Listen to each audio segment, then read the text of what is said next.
In this chapter, we're going to talk about compound inequalities. Now, if you know what the word compound means, it means more than one. So like a compound fracture, you would have more than one break.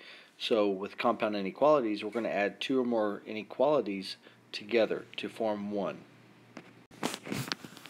Alright, let's take a look at our first problem. If you notice, there are two inequalities here.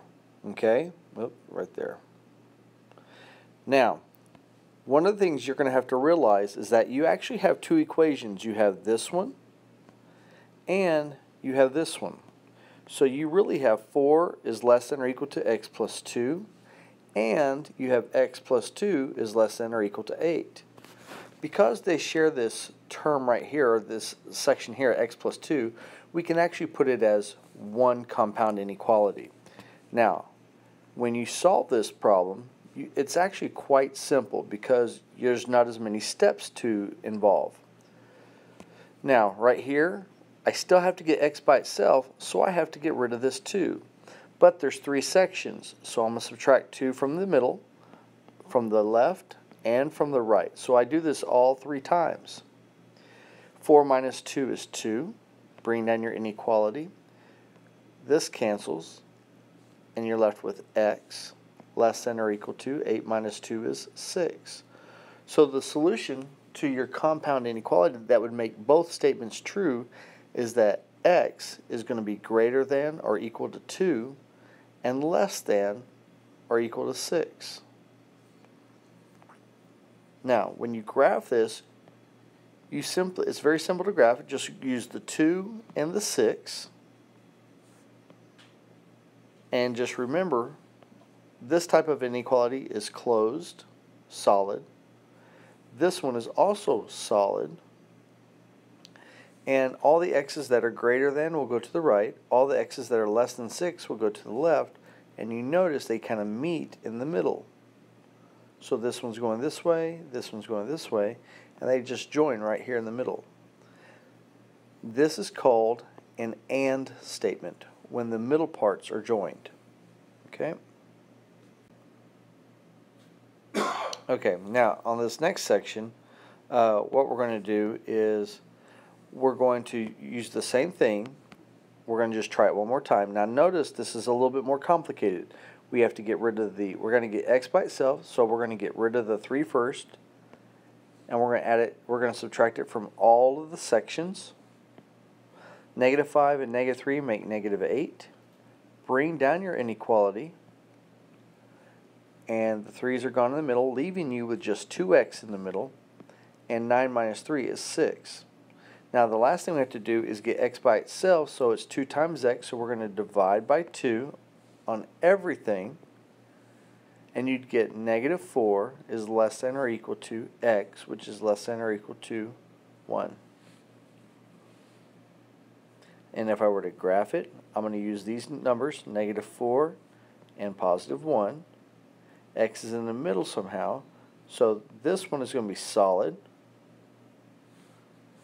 This one is going to be open, and you simply connect them.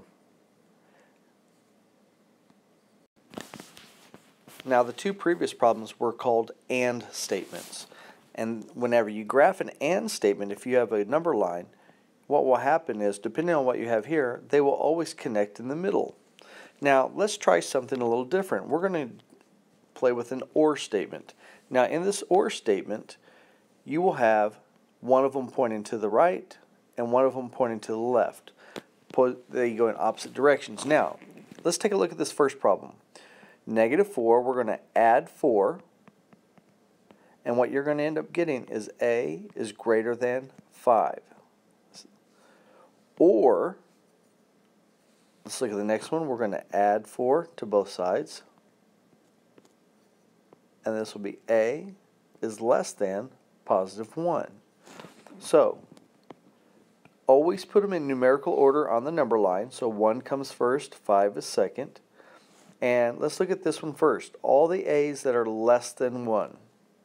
So it's an open circle. All the a's that are less than 1 are to the left. Let's look at the 5.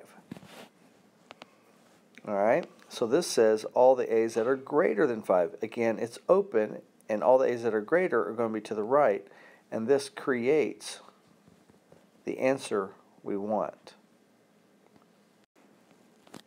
Alright, let's try this one more time. So in this particular problem, we're going to divide by 2, and we get x is less than or equal to 3, or 3x is greater than 12. So we're going to divide by 3, and that becomes, the 3's cancel out, and 12 divided by 3 is 4, bring down your inequality, and what you end up getting is we're going to put 3 first, then the number 4, so all the numbers that are less than or equal to 3, so that's a solid mark, and then on this one, all the x's that are greater than 4, so that's open and to the right.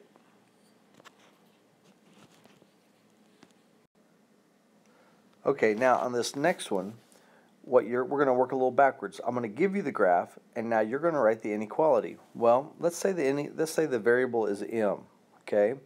Well, this is saying all the m's that are less than or equal to -1, because that's solid there. So m is less than or equal to -1. On the right-hand side, notice the numbers are getting bigger, so that means all the m's that are greater than 7. Well, it's not a negative, but greater than 7. Okay?